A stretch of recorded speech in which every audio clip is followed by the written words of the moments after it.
السلام علیکم ورحمۃ اللہ وبرکاتہ۔ سب سے پہلے آپ کو اپنی چینل میں خوش آمدید کہتے ہیں، موسٹ ویلکم، مرحبا بکم، اور اللہ کی ذات سے امید رکھتے ہیں آپ خیر و عافیت سے ہوں گے۔ آج کا جو ہمارا سبق ہے تنوین کے حوالے سے، دو زبر دو زیر دو پیش، اس تنوین کو ہم دو حروف کے اوپر جاری کریں گے، واو کے اوپر اور فا کے اوپر۔ یہ اہم سبق ہے۔ اس سبق کے اندر خاص طور پہ یہ بات سمجھ لیجئے، تنوین کو غنّے کے ساتھ ایک الف کی مقدار میں کھینچیں گے۔ غنّہ کہتے ہیں ناک میں آواز لے جانے کو۔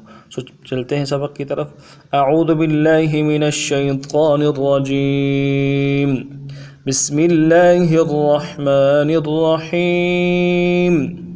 واو دو زبر ون، ون، یہ جو ون کر کے پڑھ رہے ہیں غنّے کے ساتھ ایک الف کی مقدار میں، اس کو غنّہ کہتے ہیں۔ یہ تنوین کی پڑھنے کا یہ مخرج ہے۔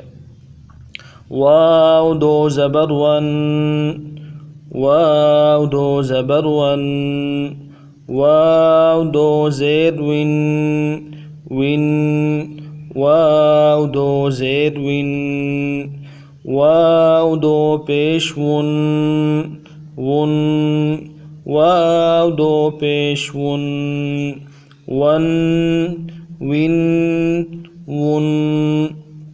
اب فا کی طرف پڑھتے ہیں۔ فا دو زبر فن، فن، یہ غنّہ ہے، اس کو ایک الف کی مقدار میں کھینچ لیں، جو یہ ہے تنوین کا مخرج۔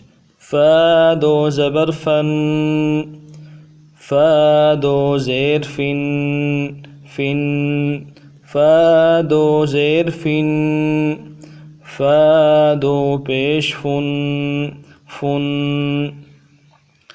فن، فن، فن۔ ایک مرتبہ پھر سماعت فرما لیجیے۔ واو دو زبر ون، واو دو زیر ون، واو دو پیش ون، ون، ون۔ فا دو زبر فن، فا دو زیر فن، فا دو پیش فن، فن، فن، فن۔ اب تینوں کو ان سب کو پڑھیں گے۔ ون، ون، ون، فن، فن، فن۔ سبق آپ کو پسند آ جائے تو لائک کیجیے گا، کمنٹ میں اپنی رائے کا ضرور اظہار کیجیے گا، تاکہ جس ترتیب سے آپ چاہیں گے اس ترتیب سے سبق کو پڑھا جائے انشاءاللہ العزیز۔ ملتے ہیں اگلی ویڈیو میں۔ السلام علیکم ورحمۃ اللہ وبرکاتہ۔